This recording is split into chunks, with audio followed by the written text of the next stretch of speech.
C'entro anch'io, c'entro anch'io. Un nuovo appuntamento con Centro Anch'io, bentrovati a tutti e in apertura vi raccontiamo il quartiere di Porta Cremona Volta.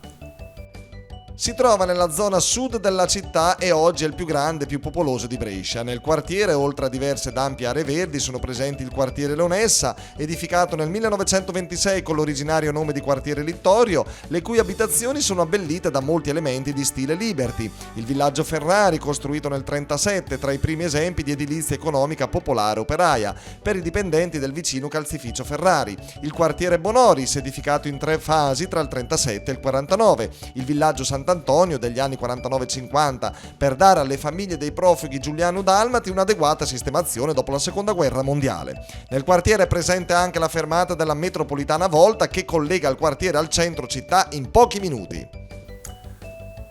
Bene, torniamo a farci la nostra bella passeggiata nel centro di Firenze con questo proverbio: "Gni al bene, gni al mal, i dirò sempre".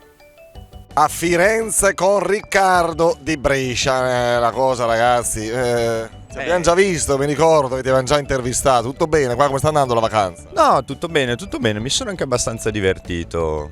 E su questo potremmo pure indagare, cioè no, dico, ma solo vacanza o... No, solo vacanza relax e anche cultura, giustamente, anche se non sono uno molto propenso, ma ogni tanto ci sta. Quali sono i tuoi interessi, Riccardo, in modo particolare? Di che ti occupi, i tuoi piaceri, il tempo libero?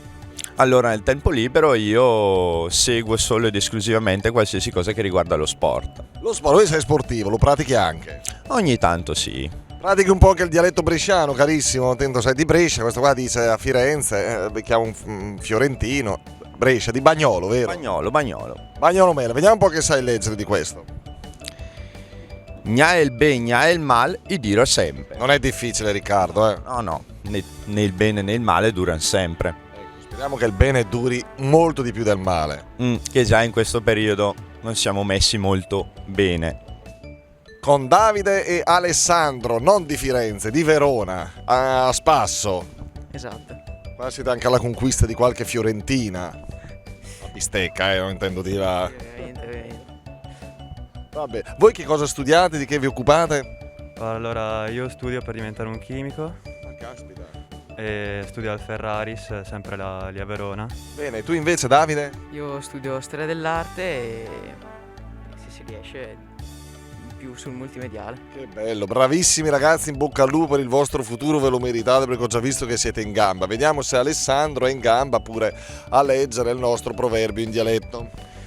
Ci provo allora. Gna el be, gna el mal, i dura sempre. Sì, bravo Alessandro, tutto sommato, insomma non è proprio perfetto, ma ci sta giustamente. Hai capito qualcosa, Alessandro? Assolutamente nulla. Nulla, né il bene né il male Durano per sempre. durano per sempre, auguriamoci di no.